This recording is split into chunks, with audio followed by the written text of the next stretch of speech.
What is the creepiest thing you found in a forest? A dead raven skewered on a stick that was sticking up from the ground like a signpost. It had its wings spread wide and beak and eyes open. Caged dogs, used for dog fighting. Was both brutal and terrifying.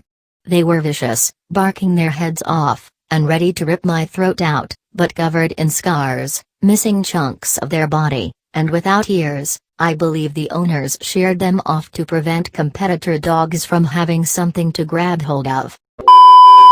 Back in the summer of 2018, I decided to go hiking with a friend.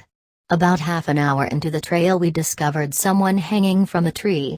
The guy couldn't have been older than maybe 30-31, but it was quite the surprise and shock from what looked like an apparent suicide.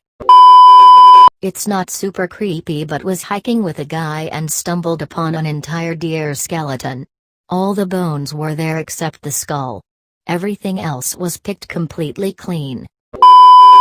Found a tombstone in the woods when we were kids. The area in front of it where the casket would be was sunken in about 6 inches.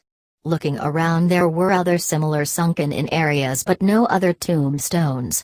It was a woman's name on the tombstone and she was born in the 1800s and died in 1914. This place we called the tar pits. They were these deep ruts in the ground, maybe 3-4 feet deep, and they were filled with this purple, green muck that acted a lot like quicksand. It sucked whatever stepped in it in. If a small vehicle got stuck in it, it normally took a bulldozer to pull them out, with significant damage to the vehicle in the process. The stuff would rip the bumper right off of a vehicle while being pulled out. One summer, we had a brutal drought, and the tar pits dried up. The bottom of the holes was a giant pile of bones. Animals that I figure stepped in it and couldn't get out.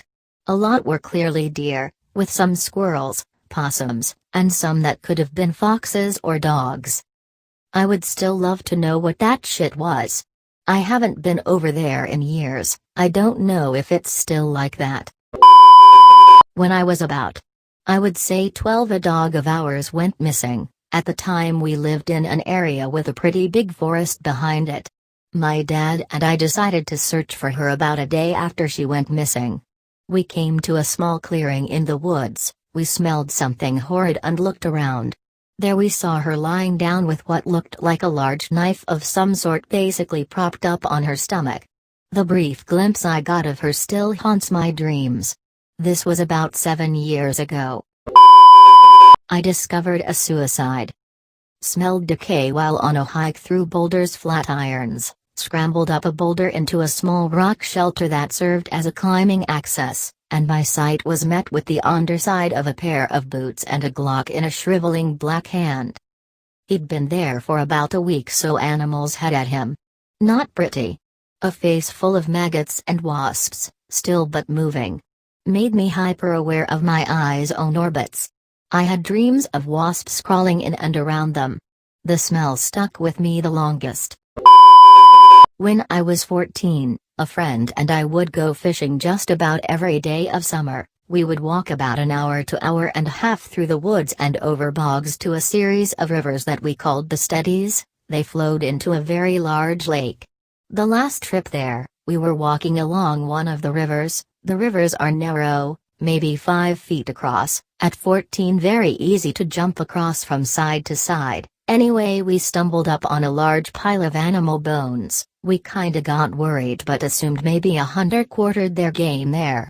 We walked to the edge of the bank, and right in the center of the river, clear as day, was a large footprint, barefoot distinguishable toes, but just one, the left. It was big, even more so magnified by the water. I called to my friend to look, but as I said his name I heard a loud rumble, and the trees shaking on the other side. I looked to my friend, but all I saw was the dust he was kicking up from running away, to which I promptly followed, never went back. We told people, no one believed us. I had woods behind my house as a kid. I used to go back there by myself all the time and explore. One day when I was 12 or so, I stumbled across what looked like a little campsite under dirt and tree outcropping. There were towels, clothes, and some car parts scattered all about. This is fairly odd for a small stretch of woods in a regular neighborhood. I didn't think anything much of it then cause there was plenty of junk like tires back there anyways. 2 days later, all of the kids in the neighborhood played a nightly game of hide-and-go-seek tag. While my sister was looking for a hiding spot, a random man jumped out from a bush and ran into the woods. My sister ran home to tell our parents that a strange man was hiding around the neighborhood. The cops were coincidentally in the neighborhood at the time investigating car break-ins. Turns out the guy my sister came across was stealing car parts and hiding them out in the woods behind my house. A raccoon head.